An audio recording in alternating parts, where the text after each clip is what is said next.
오늘도 우리 주님께서 귀한 말씀으로 우리에게 은혜 주실 줄로 믿습니다. 오늘은 끝까지 믿기만 하세요라는 제목으로 누가복음 8장 49절로 56절의 말씀을 증거하도록 하겠습니다. 지난주 우리는 야이로의 딸을 예수님께서 고치러 가는 도중에 한 방해꾼이 나타나서 이제 이 절망에 빠진 아버지의 고충에 대해서 들었습니다. 촌각이 급한 이 상황에 왜 예수님께서는 시간을 지체하셨을까요? 여기 무슨 뜻이 있었을까요? 여러분 궁금하셨죠? 오늘 한번 이 말씀을 풀어보도록 하겠습니다. 야이로의 이야기는 한 신앙인이 그가 믿은 믿음을 어떤 상황 속에서도 그리고 어떤 방해가 나타나도 얼마나 기간이 지연돼도 끝까지 견딜 수 있는가에 대한 믿음에 대한 이야기입니다. 우리가 가진 첫 믿음을 여러분은 그대로 간직하고 있습니까? 아니면 환경 때문에 믿음이 타협되고 인간관계에서 상처를 받아 믿음도 변질되기도 하고 또 부정적인 신앙 경험으로 말미암아 얼룩진 믿음을 가지고 살아가고 계시지는 않습니까? 우리에게 오늘 이 야이로 이야기를 통해서 성경은 한결같은 믿음을 갖고 살아야 믿음의 사건, 기적의 역사가 일어난다고 알려주고 있습니다. 누가는 예수님의 질타 같은 격려의 말을 통해서 처음 믿은 예수 그리스도에 대한 믿음을 끝까지 간직해야 한다고 전하고 있는 것입니다. 야이로의 희망대로 우리 예수님은 사랑의 손이요 치료의 손을 얹어서 죽은 자도 살려주시는 사랑과 긍휼이 많으신 하나님이십니다. 주님의 말씀의 능력은 시공을 초월하여 온 우주의 생명을 주관하시는 능력이죠. 비록 순간적으로 믿음을 잃어버리고 절망하는 신앙인일지라도 다시 주님 믿었던 그 첫 믿음을 회복하기를 축원합니다. 오늘 저는 이 야이로의 믿음 사건을 통해서 혹시라도 우리가 가졌던 첫 믿음, 첫 열정, 첫 사랑 다시 회복되고 초질관의 믿음이 되시기를 간절히 축원합니다. 오래전 일인데요. 제가 부목 시절에 제 대학 친구 아내가 암에 걸렸는데 그만 죽고 말았습니다. 저에게 장례식을 부탁했습니다. 친구의 아내는 죽기 바로 전까지는 예수를 믿지 않았습니다. 죽기 한 달 전에 자기 남편 친구 중에 목사가 있다는 이 말을 듣고 그 목사님을 만나게 해달라고 부탁을 했다는 거예요. 그리고 그 당시는 아산병원에 입원 중이었습니다. 제가 가게 됐습니다. 자, 이유는 예수님을 믿고 싶은데 죽기 전에 예수님을 믿고 싶은데 방법을 몰라서 도움을 청한 것이었습니다. 이제 소천을 앞두고 있는 친구의 아내의 절실함을 보았습니다. 곧 이 세상에서의 생명이 끝나고 다른 세상으로 갈 것을 알았는지 새롭고 산 길인 천국 가는 길을 알고 싶다고 하는 거예요. 그래서 제가 예수 그리스도의 복음을 전했고 또 감사하게도 말씀을 들은 뒤에 아멘 하면서 복음을 들은 후에 예수님을 주와 그리스도로 그 시간에 영접했습니다. 그러나 한 달이 채 못 되어서 하나님의 부르심을 받았는데 그 당시 30 초반이었습니다. 임종 예배부터 제가 하관 예배에 이르기까지 예식을 치르던 중에 그 당시에는 화장이 별로 없었고요. 하관을 주로 했어서 마지막 하관 예배의 마지막 순서인 취토를 할 때였습니다. 친구 아내인 남동생, 그러니까 우리 친구의 이제 처남이 되겠죠. 갑자기 흙을 뿌려야 되는데 자기가 무덤 안으로 들어가는 거예요. 누님과 함께 묻어달라는 얘기를 하는 거죠. 얼마나 안타까웠으면, 아니면 일찍 세상을 떠나는 누님이 얼마나 억울했으면, 그리고 얼마나 괴로웠으면 저랬을까.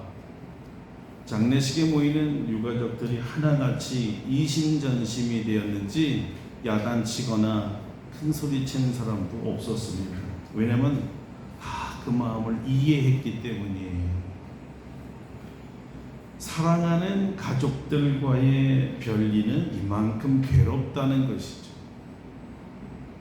하물며 자녀가 부모 먼저 흙으로 돌아간다면 그 상처는 대단한 것입니다. 그래서 어르신들이 이런 말을 했던 것 같습니다. 차라리 내가 죽는 것이 나았을 텐데, 차라리 내가 죽는 것이 나았을 텐데, 이런 통탄을 했던 것이죠. 오늘 바로 이런 부모의 통탄에 한이 되어 예수님을 찾아온 사람이 야이로였던 것입니다. 가버나움의 회장당이었죠. 12살 된 딸이었습니다. 예수님 앞에 달려와서 딸을 살려달라고 간절하게 부탁했었던 것을 우리는 이미 잘 알고 있었습니다. 그 당시에 회당장이 청년의 발 앞에 무릎을 꿇고 엎드렸다는 것은 정말 이례적인 거였고요. 그 뜻은 주님이라 부르시던, 하나님이라 부르시던, 절대자라 부르시던 당신이 내 딸을 고칠 수 있는 분이라는 것을 믿었기에 엎드립니다 라는 뜻이었습니다.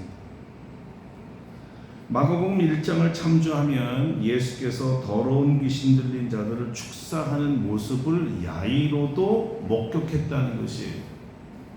귀신들이 예수님께 이런 말을 했죠. 나사렛 예수여, 우리가 당신과 무슨 상관이 있나이까? 우리를 멸하러 왔나이까? 우리는 당신이 누구인지를 아노니 하나님의 거룩한 자니이다. 그때 예수님께서 이렇게 꾸짖습니다. 잠잠하고 그 사람에게서 나오라. 더러운 귀신이 그 사람으로 경련을 일으키게 하고 큰 소리를 지르며 나왔는데, 그 모습을 현장에 있던 야이로도 목격했다는 거예요. 주변에 있는 모든 사람들이 이렇게 얘기했습니다. 이게 어찌된 일인가? 권세 있는 새 교훈이로다. 더러운 귀신들을 명하는 즉 순종하는도다. 이 가버나움의 회당장도 분명히 그 자리에 있었고, 예수님의 그 권세, 귀신을 내쫓는 권세를 자기 눈으로 똑똑히 보았던 것입니다. 예수님이라는 분을 보니까 그 말의 권세와 위력이 대단했던 것이었어요. 어떻게 귀신들이 말 한마디에 복종할 수 있었을까?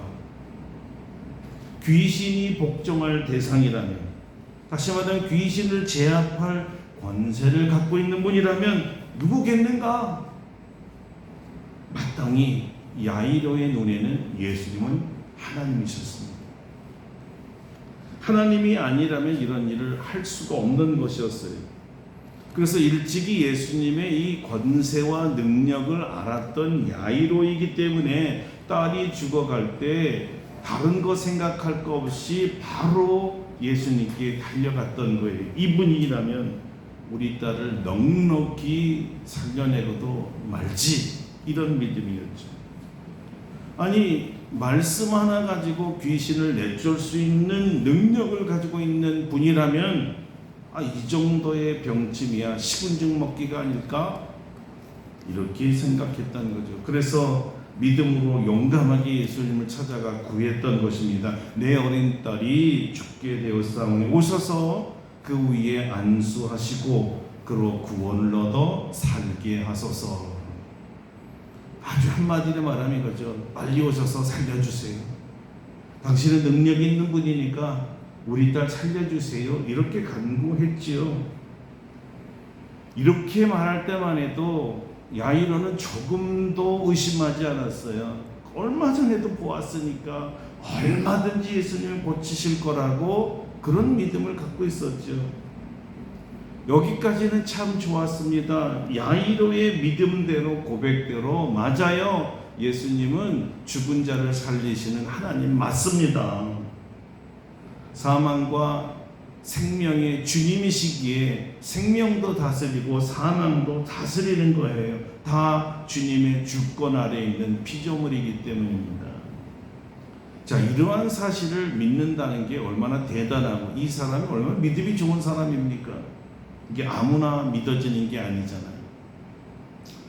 이미 여러 번 우리가 살펴봤지만요, 치유는 믿음대로 될지어다라는 예수님의 말씀의 법칙이 언제나 통용됐습니다. 그의 믿음대로라면 예수님께서 사망을 주장하시는 분이시기에 사망에서 생명으로 옮겨지는 것은 틀림없었습니다. 그런데 이 귀한 믿음이, 처음 가졌던 이 믿음이 끝까지 갔더라면 정말 그 믿음대로 거기서 야이로의 딸이 죽음에서 생명으로 옮겨졌을 것 같아요. 무슨 말입니까? 옮겨졌을 것 같다라는 말은 그 시간에 옮겨지지 않았다는 말이잖아요. 자, 무슨 심각한 일이 일어났을까요? 예수님께 선뜻 그 청을 허락하여서 그 집으로 가는 도중에 12해 동안 혈루증을 앓은 이 여인이 불쑥 나타나서 예수님의 옷자락을 잡아당기는 바람에 그 시간이 지연되고 말았고요. 바로 그 지연되는 그 순간만큼의 시간인데, 얼마 안 되는 시간인데 야이로의 사람들이 와서 하는 얘기가, 선생님 더 이상 괴롭게 하지 마세요, 딸이 죽었습니다. 별세 소식을 전해주는 거였습니다. 아니, 조금만 하면 되는데, 조금만 하면 되는데 중간에 갑자기 방해꾼이 태어났어. 딸을 못 고쳤으니 얼마나 이 여인에 대한 미움이 생겼니. 저 여인만 아니었으면 내 딸이 살 수 있었는데, 난 그 능력을 보았는데, 아니 그 능력을 보고도 여기서 놓치다니, 얼마나 안타까웠겠어. 얼마나. 아예 아무도 못 고칠 병이었다면, 예수마저도 못 고칠 질병이었으면 찾아가지도 않았을 거고 그냥 죽음을 받아들였을 텐데, 이분은 틀림없이 죽음을 다스리는 하나님인 것을 자기가 보았는데, 불쌍. 아니 어떻게 여기서 끝날 수가 있습니까? 왜 이런 일이 생겼을까요? 우리는 잠시 왜 복음서 기자들이 12의 혈루증 이 여인의 이야기를 갑자기 삽입했을까? 왜 이런 사건이 중간에 생겼을까? 그 이유를 알아야 합니다. 그건 의도적인 거였습니다. 여기엔 분명히 야이로와 오늘날 우리 성도들이 알아야 할 강력한 메시지가 숨어 있다는 거예요.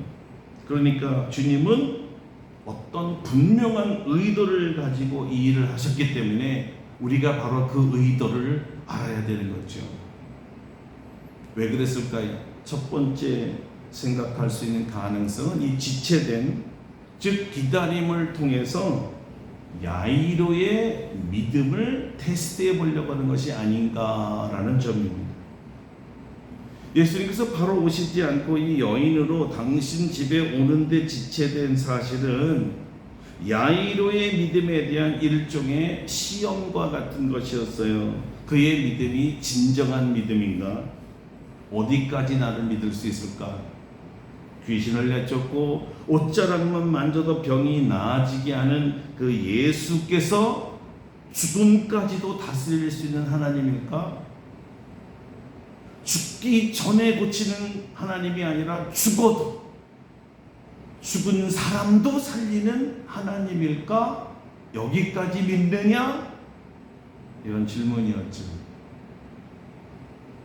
자, 이 사건에서 성경이 말하고자 하는 면은 신앙인이 처음 가진 믿음을 끝까지 갖지 못하고 중간에 변절되거나 포기되거나 심지어 체념한다는 사실입니다.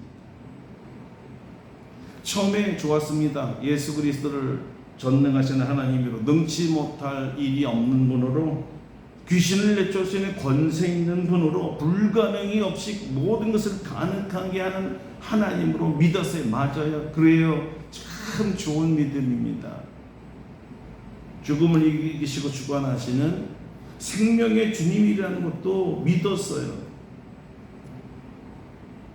그런데 막상 상황에 부딪히다 보니까 그런 믿음을 내가 갖고 있었는데도 불구하고 내 딸이 죽고 나니까 그 믿음이 온데간데 없이 사라졌다는 거예요. 희한하게 이상하리만큼 그 뜨거웠던 찰석 같은 그 믿음이 없어져 버린 거예요. 그래서 믿음을 포기하기로 한 거죠.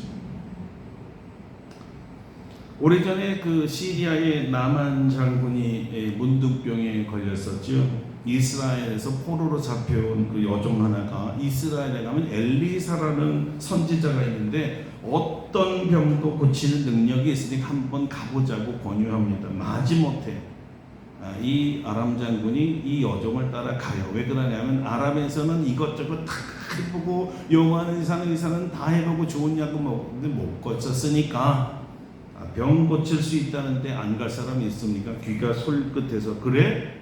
엘리사라는 선지자가 나 고칠 수 있단 말이지? 그럼 가자. 그래서 여종과 함께 엘리사를 찾아갑니다. 여기에 아주 큰 문제가 생기죠. 그렇게 먼 길을 찾아온 아람 나라의 군대 장관이 왔는데 보통 경우 같으면 그냥 급하게 달려와서 그냥 10km 앞에서도 마중 나오고 예를 갖추고 환대를 해야 되는데 이거 마중은커녕 본인이 직접 오지도 않고 자기 몸종을 시켜서 인사를 하고 겨우 한다는 말이 저기 요단강이 보이죠? 요단강에 가서 7번 씻으라고 하십니다. 그게 끝이었어요. 정말 화가 대단히 났습니다. 아니 강에 가서 7번 씻을 것 같으면 우리 시리아에도 좋은 강이 있는데 거기서 씻으면 되지. 여기까지 왔는데 그 고작 7번 씻으면 문둥병이 나는다고?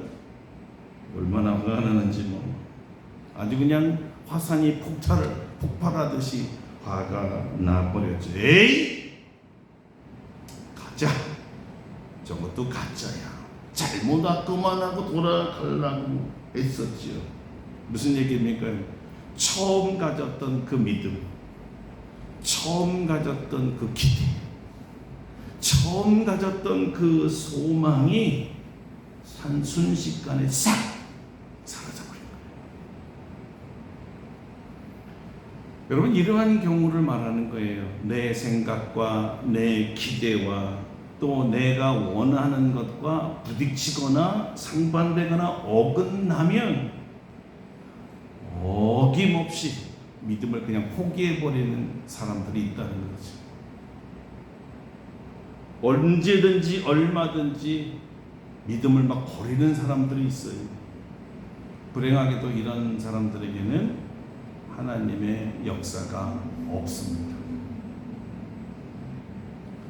야이로가 그랬던 겁니다. 야이로가 처음에 훌륭하게 믿음을 시작한 것처럼 보였는데 도중에 이런 어려운 일, 방해하는 일을 만나니까 그 믿음이 싹 사라져버린 거죠. 한 여인이 나타나 방해함으로 시간이 지체되어 당신 딸에게 예수님이 가시기 전에 딸이 죽었다는 소식을 들었을 때 그렇게 찰석같이 믿었던 믿음이 싹 식어버렸어요. 사라진 거죠.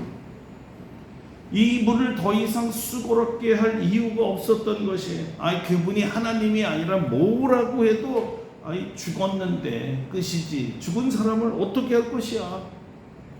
딸의 죽음에 송두리째 믿음이 날아가 버렸어요. 살릴 길이 이제는 없구나. 여기서 체념이 생긴 거죠. 체념이란 말은요, 희망을 버리고 단념하는 마음 상태를 의미한다고 해요. 희망을 버리면 뭐가 생깁니까? 절망이 오는 거죠. 체념이라는 게 이렇게 무서운 게요, 우리가 체념을 하면 우리에게 있었던 믿음이 파괴됩니다. 없어져요. 잘 믿다가 믿음을 체면하면 끝까지 믿지 못하기 때문에 믿음이 없어서 결국은 결실을 하지 못하게 되는 거죠. 예수님이 하나님이라고 처음만 믿었고 반쯤 가서 잃어버린 거예요. 전능이라는 단어가 살아있는 사람에게만 해당되는 것으로 알고 죽은 자도 살리시는 하나님의 능력은 믿지 않은 거였어요. 우리는 자주 우리 하나님을 내 스스로 무능한 하나님으로 만들어 버립니다. 자기 믿음의 분량에 맞추어서 하나님을 아주 작게 만드는 거예요. 하나님의 무한한 능력을 받아들일 그 믿음의 그릇이 작아졌기 때문에 하나님마저도 작게 만드는 거예요.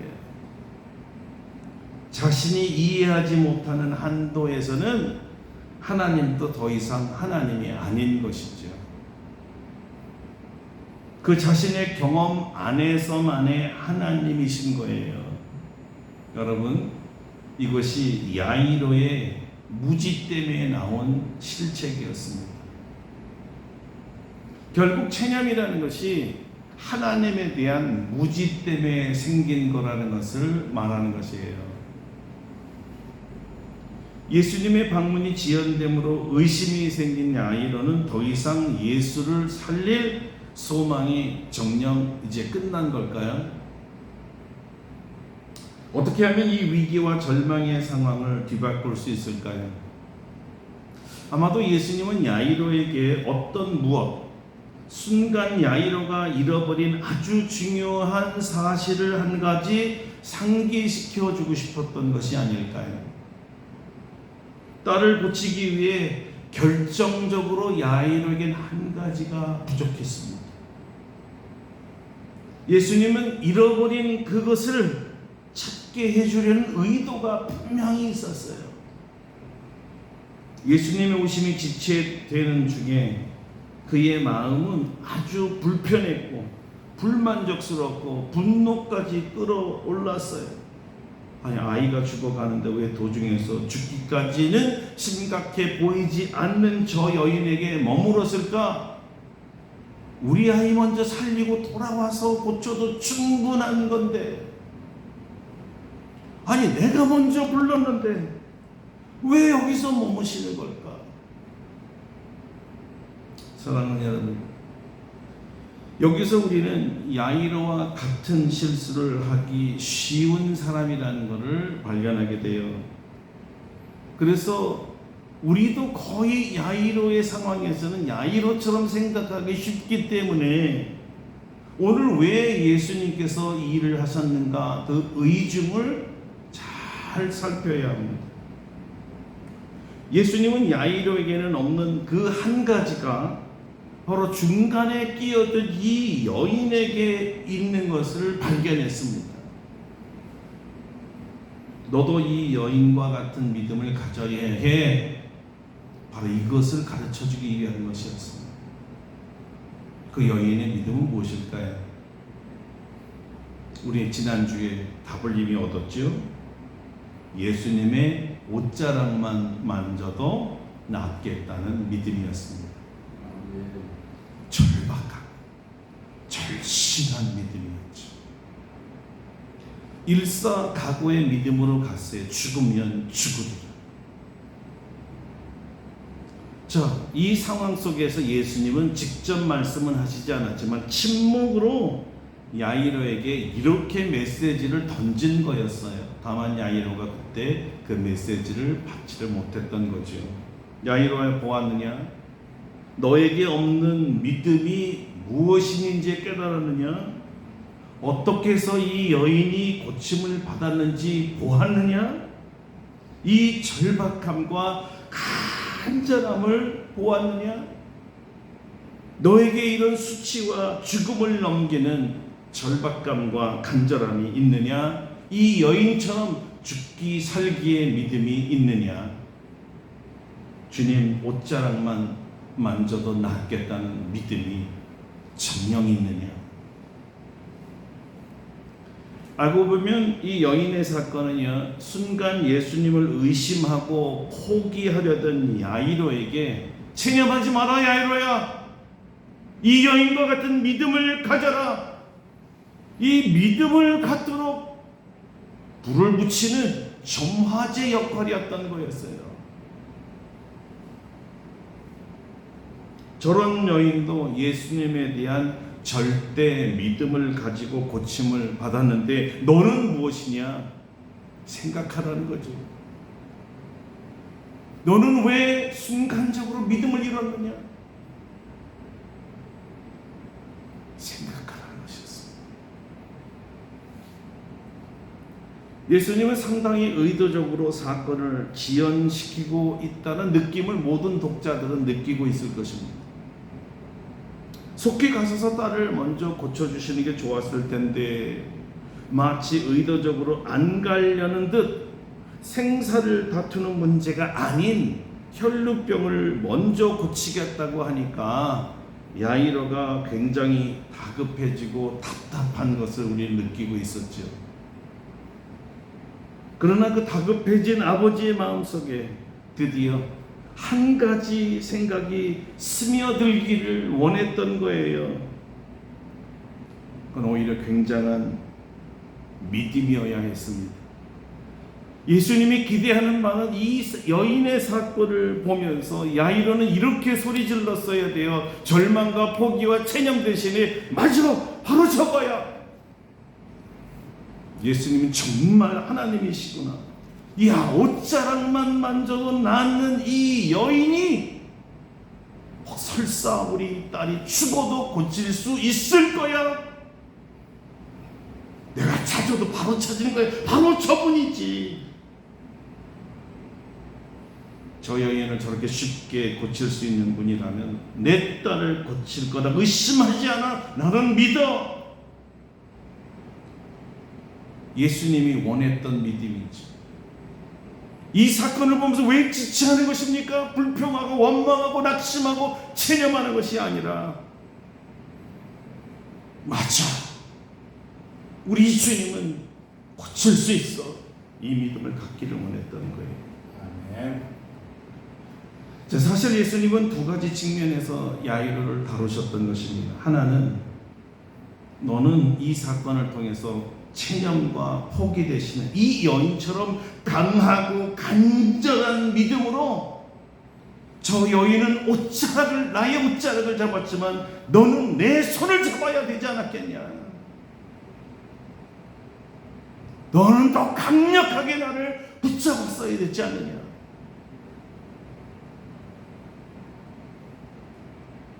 불행하게도 야이로가 예수님의 이 의도를 알아채지 못했어요. 그때 딸이 죽었다는 소식이 들려왔죠. 딸의 죽음이 예수님을 넣은 그 믿음을 송두리째 빼앗아가 버렸습니다. 여인을 보고 굳센 믿음을 바랬던 믿음이 풍선처럼 바람이 쭉 빠져나가면서 더 이상 믿기를 포기한 거죠. 자, 누가는 여기에서 아주 중요한 점을 포착했습니다. 바로 요 순간에 야이로가 어떤 반응을 하기에 앞서 예수님께서 야이로의 말을 가로채 버렸다는 거예요. 사람들이 와서 딸이 죽었습니다 했을 때 예수님은 이들의 보고를 완전히 무시해버렸습니다. 거절해버렸어요. 죽어? 무슨 소리야? 야이로야, 저 소리 듣지 마. 두려워하지 말고 끝까지 믿어라. 믿기만 해라. 죽었대잖아요. 아니야. 다시 봐라. 내 말을 들어라. 이렇게 얘기한 거예요. 두려움을 멈추라. 두려움은 불신앙이니 두려움을 멈추라. 다만 계속해서 믿으라. 믿음을 중단하지 말라. 체념하지 말라. 포기하지 말라. 야이로야. 이분이 우리 예수님이신 거죠. 우리의 연약한 믿음을 강하게 세우시고 역사하시는 바로 그 주님을 다시 믿게 만드는 분이세요. 여러분도 잘 나가던 믿음이 갑작스러운 환난과 재난과 어려움 때문에 약해지셨나요? 아니면 오랜 병마로 처음에 그렇게 불과 같은 믿음, 철석 같은 믿음 어느새 사라져 버렸나요? 과거의 찬란한 믿음만 아직도 기억나고 나도 옛적에 한때 그랬었지 추억 속에 사로잡혀 있습니까? 주님은 우리에게 이런 음성을 오늘 듣기를 원하고 계십니다. 두려워 말고 믿기만 하라. 두려워 말고 믿기만 하라. 왜 이런 말을 하셨을까요? 그것은요, 예수님의 눈에는요, 야이로의 딸이 죽은 것이 아니라 자는 것이었습니다. 아멘. 여러분, 예수님이 하나님이심을 믿습니까? 아멘. 예수님은 하나님이시기에 전지하신 것도 믿습니까? 아멘. 예수님은 다 아시는 거예요. 모르는 게 없는 거예요. 안 봐도 아시는 거예요. 하나님이니까. 그러니까 예수님이 죽은 것이 아니라 잔다 그러면 거기서 아멘이 나왔어야 돼요. 전지하신 하나님이라고 믿었다면. 예수님이 잔다 그러면 자는 거지. 왜 죽었다고 생각하냐는 거죠. 만약에 여러분들이 아니 죽었잖아요. 어떻게 죽은 사람 보고 잔다고 얘기합니까? 이렇게 말한다면 여러분은 예수님의 전지함을 믿지 않는다는 것입니다. 자, 누가 더 잘할까요? 가족들입니까? 친지들입니까? 아니면 예수님이십니까? 다시, 사람들에게는 죽어 보일지 몰라도 예수님 눈에는 여전히 살아있는 딸이었습니다. 할렐루야. 아멘. 잠자고 있다는 겁니다, 여러분. 너무 깊이 잠들어서 마치 죽은 것처럼 보일 수는 있어도 죽은 것과 자는 것은 다릅니다. 그래서 이렇게 소리쳤죠. 소녀야, 일어나라. 마가복음에는 아람어로 정확하게 이렇게 얘기했습니다. 달리다 굼. 근데 굼은 이제 우리나라 말이고 원래는 쿰이 달리다 쿰. 쿰이 바로 일어나라는 뜻이. 죽은 자여 살아나라가 아니었습니다, 여러분. 잠자는 자여 깨어 일어나라였어요. 할렐루야. 아멘.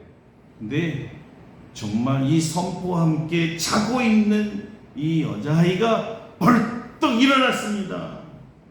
달리다 쿰. 오늘 예수님은 잠자고 있는 이 아이만 일어나라고 하는 소리가 아니었습니다. 오늘 잠자고 있는 우리들, 성도들에게 지금 소리치신 것입니다. 왜요? 한국교회가 지금 잠자고 있기 때문에. 잠자는 한국교회 성도들을 향해서 주님이 소리치고 있습니다. 달리다 쿰. 한국교회여 쿰. 일어나라. 여러분의 식어버린 열정, 잠자는 열정을 보면서 곰! 내가 너희들에게 줬던 첫사랑 다시 일어나라. 첫 믿음 다시 일어나라. 게으름의 잠에서 벌떡 일어나라. 의심의 잠에서 일어나고 불신의 잠에서 일어나라. 여러분과 저와 한국교회와 성도들은 현재 기도에 깊이 잠들어 있습니다. 기도하지 않는 나라가 되어버렸어요. 잠자라. 오늘 우리 주님께서는 잠자고 있는 우리 한국교회 성도들에게 쿰! 쿰! 하고 외치고 계세요. 우리 성도들과 한국교회 모든 교회가 이 잠에서 깨어나기를 축원합니다. 아멘. 여러분, 이 소리를 듣지 못한 사람은 절망의 소리, 죽음의 소리가 들려옵니다. 선생님을 더 이상 괴롭게 하지 마라. 이 딸이 죽었느니라. 포기하고 살아요. 예수 그리스도가 없는 곳에는 여전히 낙담의 한숨의 소리, 꺼져가는 소리, 삶을 한탄하며 저주하는 소리만 들려옵니다. 그러나 예수님이 계신 곳, 예수님이 소리치는 곳, 예수님께서 쿰이라고 소리 지르는 곳에는 소망이 생기고 생명이 생깁니다. 예수님에게는 불가능이 없다고 믿는 곳에는 쿰이란 놀라운 음성이 들려지는 것입니다.